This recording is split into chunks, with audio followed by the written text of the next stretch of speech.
a pessoa consiga lidar com essa fissura, né? O que eu vou fazer com essa fissura? Porque a fissura vai aparecer, né? A vontade de usar vai aparecer. Às vezes, quando tem algum desapontamento, frustração, né? Às vezes por nada, às vezes quando vê alguma coisa na televisão que lembre, sinta um cheiro, encontre uma pessoa, tem um sonho, às vezes eles sonham e acordam com vontade de usar, a fissura aparece. A questão é você fazer a pessoa aprender a lidar com essa fissura. Aí quando tem os gatilhos, né? Então, quais são as alterações psíquicas dos efeitos agudos da cocaína? A pessoa fica hipervigil. O que é hipervigil? A vigilância é um estado de alerta. Ela fica hiperalerta, ansiosa, tem um julgamento prejudicado e é aí que começam a entrar alguns dos grandes prejuízos sociais do usuário, porque ele não mede esforços para conseguir a substância e, por outro lado, ele também não, ele se sente o superpoderoso, né? Ele fica mais impulsivo. Nessas situações, ele acaba se envolvendo mais em brigas, em discussões, fica mais agressivo, mais hostil. Então, tem alteração na sociabilidade. Algumas pessoas ficam mais felizes, né? Conseguem, às vezes, tem algumas até que cheiram cocaína para ir em festa. O efeito para cada um é diferente. Isso daqui é uma coisa mais geral, tá, gente? Não que todos sejam assim. E aí, algumas pessoas podem apresentar paranoia também, né? Então, começar a se sentir perseguido, começar a achar que a polícia está vindo em casa e que vai descobrir que ele cheirou, que a mãe, que o pai, né? Então, tem gente que apresenta isso. Os sintomas físicos. A gente tem que pensar que a cocaína é um vasoconstritor, né? Então, o que ele faz? Ele aumenta a frequência cardíaca, aumenta a pressão arterial, a pessoa fica suando mais, pode ter náusea, fica mais agitada, pode ter dor torácica. Tem um estudo da Unicamp que foi feito com usuários de cocaína, e a cardiologista que era mestranda responsável pelo estudo, ela fez ecocardiograma nos usuários, adultos jovens, né? Homens jovens. Assim, acho que deu quase 70% deles já tem alteração cardíaca em decorrência do uso. Então, tem risco, inclusive, de infarto agudo do miocárdio, né? Arritmia, convulsão, também por conta dessa vasoconstrição, né? A cocaína, além dela ter a vasoconstrição, a substância da cocaína, ela é tóxica para o miocárdio, então, aumenta o risco de infarto agudo do miocárdio. Pode passar. E também, ela pode, eu não coloquei aqui, mas quando a grávida usa, a gente vê muito, isso mobiliza muito, né? As grávidas usando o crack. O que acontece com a criança? Pensando que o crack é um vasoconstritor, qual que é o efeito imediato? Tem uma restrição do crescimento intrauterino, então a criança nasce menorzinha, tem uma maior chance de aborto, uma maior chance de descolamento prematuro de placenta. E tem alguns estudos que falam que os filhos de mulheres que usaram crack, eles têm uma dificuldade maior na escola e têm uma chance maior de desenvolver hiperatividade e déficit de atenção. Mas aí também, e transtornos, né, secundários a esses, transtornos psíquicos. Mas aí também a gente tem alguns vieses que a gente não sabe em que família que eles foram criados, né? O meio, nessas horas, é muito importante também. A gente teria que ver crianças adotadas e crianças que continuaram com as mães usuárias de crack, né? Para tirar esse viés. Mas, assim, no bebê acontece isso. E se a mãe amamenta, a cocaína ela é barrada pela barreira placentária, mas pelo leite não. Então, corre o risco da criança ter os efeitos da cocaína, inclusive convulsionar e ter arritmias também. Então, é mais perigoso até a mãe amamentar e usar cocaína do que ela estar grávida e usar cocaína. É perigoso dos dois jeitos, mas o efeito na criança é muito maior quando na lactação. Era isso que eu tinha para falar. Eu vou deixar no último slide, tem o meu e-mail, se vocês tiverem, pensarem depois em alguma dúvida, quiserem algum material, eu estou à disposição e acho que a gente pode abrir para pergunta, se vocês... Karina, eu pediria licença aos colegas para fazer uma primeira pergunta. Tá? A gente falou amplamente sobre os efeitos da cocaína. Dá para a gente dizer, considerando a sua fala, né, da relação de mesma substância, porém em processos diferentes, que são, é isso, as duas drogas? Daria para a gente, por analogia, entender que boa parte desses sintomas e desse funcionamento bioquímico se repete no crack. Além das coisas que você já falou, sim, né? Sim. Claro, mas daria para a gente comparar um pouco mais ainda com o crack? O que mais que... assim, os efeitos da cocaína e do crack, eu até coloquei cocaína aqui, mas são os efeitos do crack também, né? Por isso que eu falei desde o começo. A cocaína, ela é a matéria-prima do crack, né? O crack, ele é um derivado da cocaína. Os efeitos são os mesmos. A grande diferença é que no crack os efeitos são mais intensos por conta da via de ingesta também, porque a cocaína fumada, o que é o crack, né? Por ela ser fumada, ela tem... Quando ela entra em contato com o pulmão, os vasos pulmonares, eles absorvem, né, muito mais rápido a cocaína do que quando ela é inalada e vai muito mais rápido para o cérebro. Então, não é só o tempo da substância em si, mas a via de ingesta faz com que ela tenha esse efeito mais rápido também, né? Inclusive, a maioria... Assim, eu acho que a gente falar do usuário puro de crack existe também, mas hoje em dia o que a gente vê é o poliuso, né? As pessoas usam, tem a droga de escolha, mas no crack até que tem um pouco do exclusivo, mas no poliuso as pessoas elas brincam, entre aspas, com os efeitos das substâncias. Então, os pacientes eles usam muito um cigarro que chama mesclado, que é crack com maconha. Porque a maconha tira um pouco o efeito de paranoia do crack. Ele deixa a pessoa tem o efeito psicoativo prazeroso, e aí quando começa a ficar mais paranoide, a maconha diminui um pouco a ansiedade. Então, eles usam bastante, né? Porque, assim, existe o usuário de crack que já está em situação de rua, né? E existem vários usuários que usam crack, né? Tem essa preferência pelo crack, mas que usam outras coisas também, né? E também então, eles não aparecem na televisão, né? Assim, não estão na mídia, mas eles existem e são em grande número, né?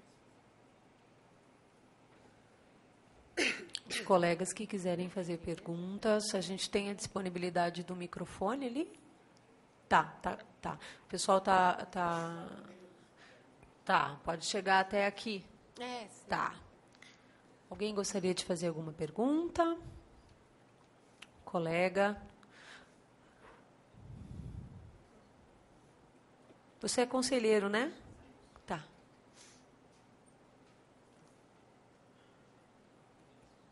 Veja se está ligado ali.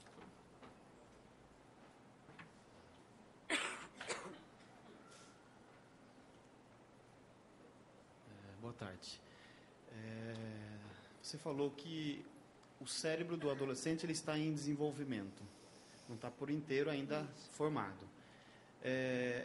Eu gostaria de entender um pouco melhor a questão da dependência química do adolescente. Por que eu estou perguntando isso exatamente?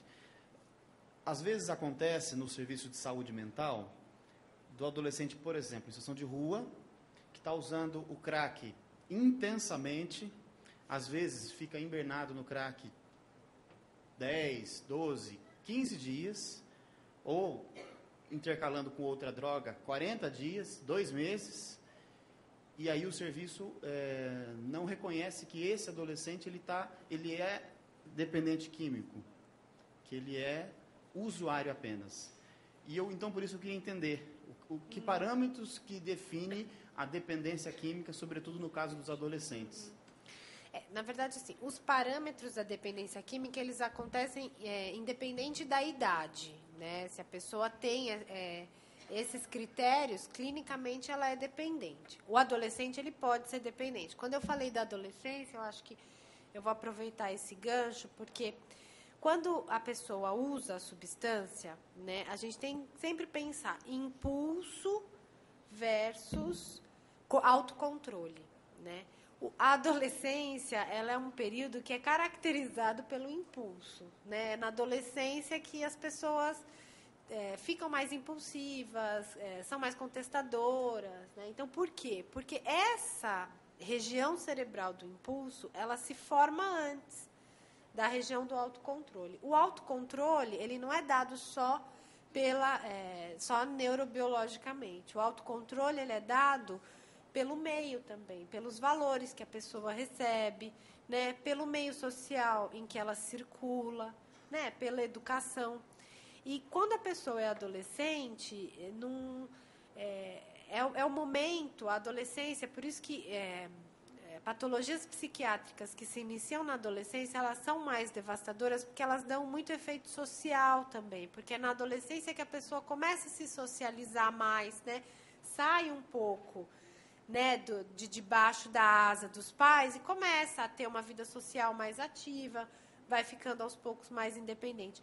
Quando a dependência química, quando a substância psicoativa entra nesse contexto da adolescência, é muito devastador para o indivíduo, porque o autocontrole ele é prejudicado, porque quando a substância entra, ela pode entrar tanto quanto um uso abusivo, quanto com um padrão de dependência, tudo isso é alterado, né? Tanto que o começo, o adolescente, ele é muito social, né? E o meio social em que ele vai viver, se ele usa substância, vai ser um outro meio, porque adolescente que usa substância não se mistura com adolescente que não usa, né? Ainda que seja, né, quando tem na escola ou no meio social, tem o adolescente, o grupinho dos que fumam maconha, né, o grupinho dos que usam droga mais pesada e de vez em quando fumam maconha, os punks, os roqueiros, né, os emo. Então, eles se juntam nas pessoas com quem eles têm mais identidade e também, uma coisa que é importante, no meio em que eles se sentem recebidos. Né? Então, tem os nerds também que se identificam. Né? E, às vezes, quando a substância psicoativa entra nisso, o meio acaba sendo inteiro deturpado. Né? Então, isso prejudica também a parte social do adolescente. Mas dá para falar que adolescente é dependente químico, sim. Mas é um dependente químico ainda. Ser adolescente já é um sinal de gravidade, se a pessoa é dependente, e aí vai ser muito mais difícil de tratar. Porque no tratamento, a gente tenta estimular muito a questão do autocontrole da pessoa. Né? E aí, no adolescente, isso não está muito... E no adulto que usou droga desde a adolescência, isso também está prejudicado. Então, é um adulto que vai ser mais difícil de aderir ao tratamento, que tem um prognóstico pior, né? Em termos de tratamento. Mas é dependente químico, sim. Doutor Maurício Landry quer fazer uma explanação? Alô. Eu queria complementar a fala da doutora Karina com... Existe um outro critério, que é o critério diagnóstico do abuso de substância, que é uma escala anterior ao da dependência química. E aí, quando a gente fala de adolescência, né, e existem muitos casos em que, se você não diagnosticar de forma adequada, você confunde aquele adolescente que está abusando com aquele que é realmente dependente químico. Né? Por exemplo, o critério do abuso de substância é uma pessoa que tem problemas sociais, legais e físicos por conta do uso. Ou seja, ela tem problema de infração de lei, de brigas, às vezes de comportamento, tem problemas derivados do uso da substância, de saúde, vômitos, alguns comportamentos, às vezes, antissociais. Mesmo sabendo desses problemas, esses adolescentes repetem esse comportamento. Esse padrão, se você olhar e você conseguir identificar só isso, não significa que ele é dependente. Né? O critério da dependência vai além, que é o que a doutora Karina colocou ali. Quando ele realmente começa a substituir, né, todas as suas atividades da vida e as coisas importantes para a manutenção da sua vida pelo uso. Né? E vale lembrar que esse critério também ele é baseado nos últimos 12 meses. Então, quando você vai levantar, nos últimos 12 meses, você faz esses questionamentos. Então, é muito importante com o adolescente perceber se ele tem uma vida social saudável, aí vai a diferença da rua, do menino de rua, se ele tem assiduidade na escola, se ele pratica um esporte, se ele ainda gosta de lazer, de videogame, tem os amiguinhos, tudo, porque pode ser que ele não seja um dependente. Pode ser, ele precisa de uma intervenção, mas talvez não de uma intervenção tão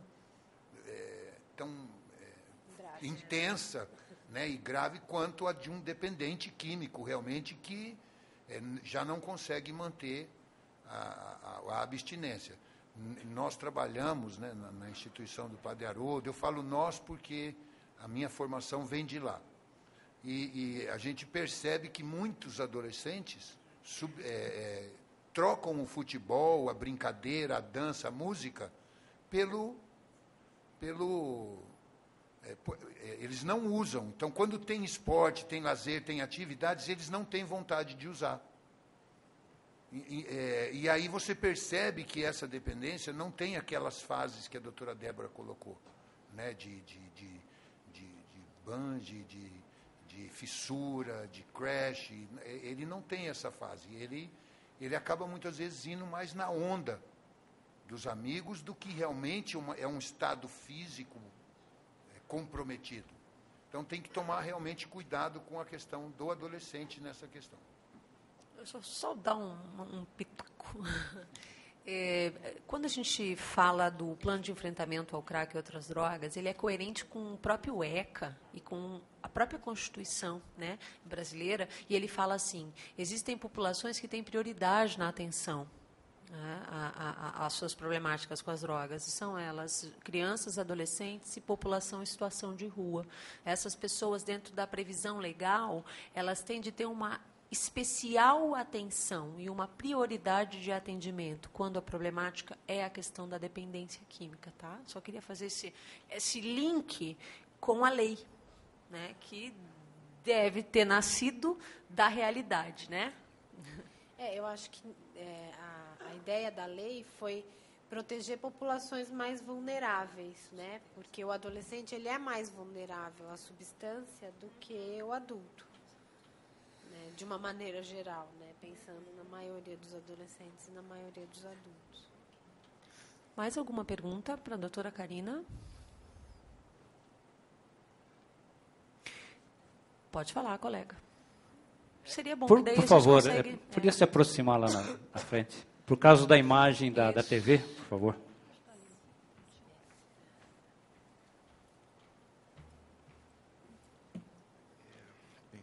Só uma informação complementar, porque uma das questões que toda hora bate a nossa porta é a questão de como tratar esses adolescentes que fazem uso de droga.